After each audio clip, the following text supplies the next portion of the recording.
반갑습니다. 함께 공부하는 공간 PT박스입니다. 오늘은 물리치료 국가고시 1교시 물리치료 기초에 있는 해부 생리학 중 서론을 알아보겠습니다. 이전 영상에서 알아보았듯 해부 생리학은 국가고시에서 단순히 25문제 이상으로 중요하기 때문에 조금 자세히 이야기하겠습니다. 첫 번째, 인체 구조적 순서입니다. 인체를 구성하는 구조적, 기능적 단위를 세포라고 합니다. 앞으로 어떠한 것을 구성하는 기본 단위들이 몇 가지 나오는데 모두 외우셔야 됩니다. 이후 영상에서 정리하겠습니다. 세포가 모여 조직, 조직이 모여 기관, 기관이 모여 계통이 됩니다. 기본적인 부분이니 한번 보고 지나가시면 오지선다에서 답을 찾으실 수 있을 겁니다. 두 번째, 해부학적 기준면입니다. 너무나도 기본적인 내용이라 특별히 설명은 하지 않겠습니다. 여러분의 시간은 소중하니까요. 시상면, 임하면, 수평면 되겠습니다. 한번 보고 넘어가시면 되겠습니다. 앞으로 외워야 하는 부분이 많습니다. 이런 내용까지 자세히 외우려고 하면 국가고시 치는데 2년 넘게 걸립니다. 그러니 간단히 넘어가겠습니다.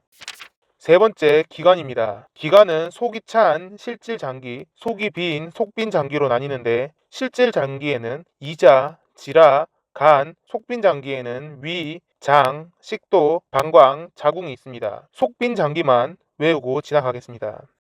넷째, 세포 소기관입니다. 크게 세포막, 핵, 세포 소기관으로 이야기하겠습니다. 세포막은 인지질과 단백질로 이루어진 인지질 이중층으로 되어 있습니다. 핵은 생명 활동의 중심이고 DNA, RNA를 가지고 있는데 두 가지를 구분해야 합니다. 각각 보시다시피 구조는 이중 나선 구조, 단일 나선 구조, 당은 다옥시리보스, 리보스, 염기는 티민, 우라실입니다. 외우실 때 DNA니까 다 옥시리보스, 티민 이렇게 외우시면 됩니다. 그리고 RNA니까 리오보스, 우라실 이렇게 기억하시면 굳이 외우지 않아도 오지선다에서 찾으실 수 있겠습니다.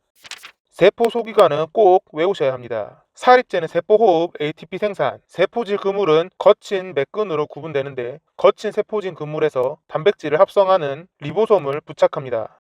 골지체는 용해 소체를 생산하고 용해 소체는 포식작용, 자가 용해를 하게 되고 중심 소체는 방추사를 형성하게 됩니다. 자세하게 외우지 말고 키워드 중심으로 사립체는 세포호흡, ATP 이렇게 외우면 되겠습니다. 다섯 번째, 조직입니다. 4대 기본 조직은 상피, 결합, 근, 신경조직입니다. 반드시 외워야 됩니다. 발생학적으로 조직은 외배엽, 내배엽, 중배엽 순으로 발생하게 됩니다. 조직 또한 키워드 중심으로 외우고 예외만 외우면 되겠습니다. 외배엽은 신경, 내배엽은 내장, 중배엽은 근육 이렇게 외우시고 근육 중 외배엽인 것들이 동공확대근, 동공조임근, 섬모체 등이 있고 중배엽 중 신경인 것은 미세악교세포가 있다. 이렇게 외우시면 됩니다. 여섯 번째, 상피조직입니다. 상피조직은 편평상피, 입방상피, 원주상피, 이행상피로 크게 나눠지는데 원주상피는 단층 원주상피, 단층 섬모 원주상피, 거짓 중추 원주상피 세 가지로 나뉘게 됩니다. 각각 소화기계, 자궁, 코, 귀를 구성하게 됩니다. 편평상피는 단층, 중층으로 나뉘게 되고 각각 가슴 안, 혈관 혹은 마찰이 있는 조직을 구성하게 됩니다. 임방상피는 동일하게 단층, 중층으로 나뉘게 되고 각각 분비샘과 땀샘을 구성하게 됩니다. 이행상피는 수축 확장성이 높은 조직을 구성하게 됩니다. 어떤 상피세포가 어떤 조직을 구성하는지 외워야 합니다. 하나하나 외우면 앞으로 외워가야 할 부분이 많기 때문에 힘들 수 있습니다. 그러니 크게 적어둔 포인트를 외우고 세세한 부분은 오지선다에서 찾아보도록 하겠습니다. 일곱 번째, 분비샘입니다. 배출관 유무에 따라 외분비샘, 내분비샘으로 나뉘는데 배출관이 없는 내분비샘은 혈관, 림프관을 통해 분비됩니다. 배출관이 있는 외분비샘은 샘분비형, 부분분비형, 완전분비형으로 나뉘는데 샘분비형인 침샘, 땀샘, 이자샘은 기억해야 합니다.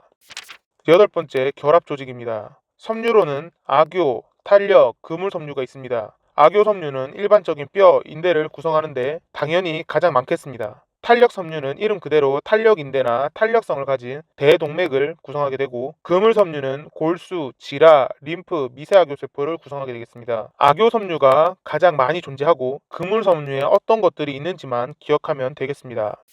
아홉 번째, 모음 안입니다. 가슴 안, 배 안, 골반 안 장기들을 알아보도록 하겠습니다. 가슴 안은 가슴 세로칸이 있는 심장, 기관, 식도가 존재하고 가슴샘, 허파 또한 존재하게 되겠습니다. 배 안에는 간, 쓸개, 위, 창자, 요관이 있고 골반 안은 방광, 고창자, 자궁, 난소가 존재하게 되겠습니다. 대부분 그냥 들어도 아, 당연히 저기 있겠구나 싶은데 배 안에 요관, 골반 안에 고창자가 있다는 건 문제에서 만나면 자연스럽게 오답을 선택할 수도 있습니다. 그러니 주의하고 외우셔야 합니다.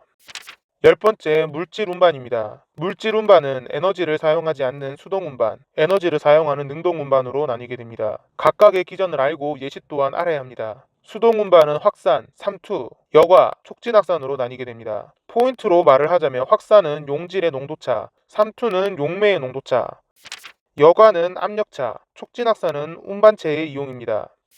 능동적 운반은 농도 경사를 역행하는 에너지를 이용한 물질 운반입니다. 예시는 보시면서 반드시 외워야 합니다. 각각 기전을 알고 예시 또한 알아야 합니다.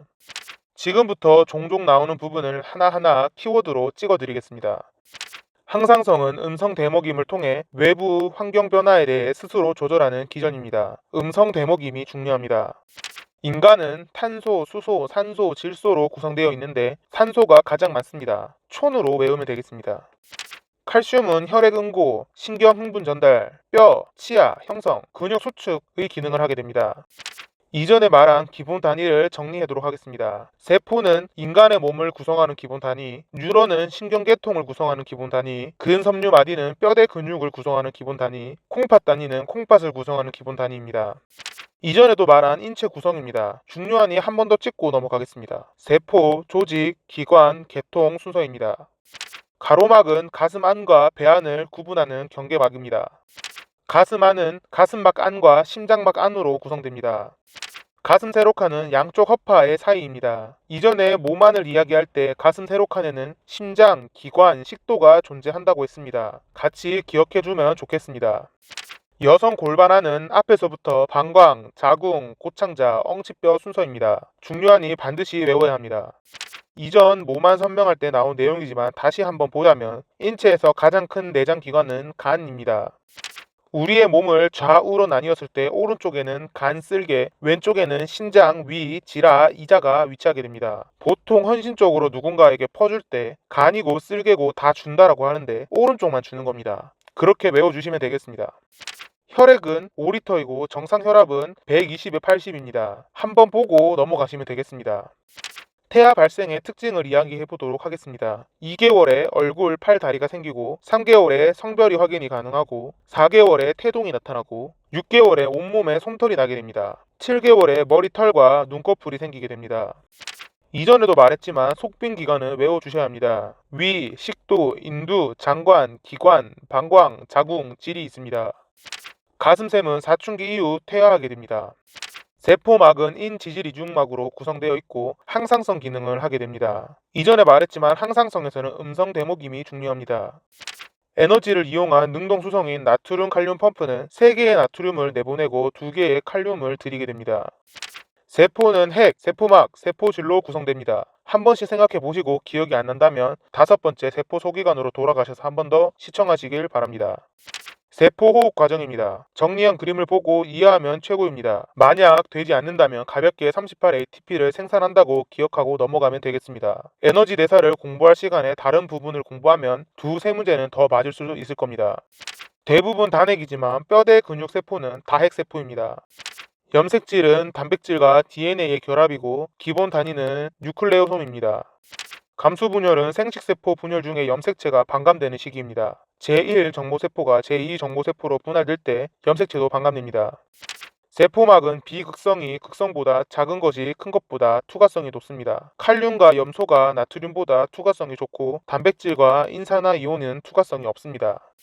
능동운동은 에너지를 이용하고 운반체의 특이성이 있습니다. 예로는 나트륨 칼륨 펌프가 있다는 걸 기억해야 합니다. 체액 배분율은 아기, 남자, 여자 순으로 많습니다. 굳이 외우지 말고 백분율이니까 부피가 작은 아기가 가장 배분율이 높고 남자에게 보통 수분 함량이 높은 근육이 많으니 남자가 여자보다 체액 배분율이 높지 않을까? 이렇게 생각하고 넘어가면 됩니다. 어디까지나 뇌피셜입니다. 붓기는 조직 애갑, 모세혈관 애갑, 모세혈관 투과성이 높거나 혈장 단백질이 낮거나 림프관이 폐쇄되어 있을 때 생기게 됩니다. 조금만 생각하면 외우지 않고 당연히 그렇게 되겠지 싶을 겁니다. 외우지 말고 이런 건 이해하고 넘어가야 합니다. 그래야 어쩔 수 없이 외워야 하는 부분에서 부담이 적어집니다. 셈은 점액셈, 장액셈, 혼합셈으로 구분됩니다. 장액샘에 귀밑샘, 이자샘, 눈물샘, 혼합샘에 턱밑샘, 혀밑샘이 있다는 것 정도만 외워주면 됩니다. 이전에도 이야기한 악유섬유, 탄력섬유, 그물섬유입니다. 다시 한번 보고 지나가겠습니다. 연골에는 유리연골, 섬유연골, 탄력연골이 있습니다. 유리연골은 가장 많은 보통의 연골입니다. 비교하자면 섬유에서는 악요섬유가 가장 많습니다. 섬유연골은 가장 질기게 됩니다. 악요섬유가 가장 많기 때문입니다. 탄력연골은 탄력섬유가 가장 많기 때문에 탄력성이 가장 높습니다. 연골과 섬유를 같이 생각하면 두 번 외울 이유가 없습니다. 우리 몸에는 포식작용을 하는 것들이 많은데 한 번에 모아서 외우도록 하겠습니다. 백혈구에서 중성구, 단핵구, 간에서는 쿠퍼세포, 신경에서는 미세악교세포, 허파에서는 먼지세포, 조직구에서는 큰 포식세포, 세포에서는 그물세포가 있습니다. 이상 1교시 해부학 서론이었습니다. 다음 영상은 뼈대 계통으로 찾아뵙겠습니다.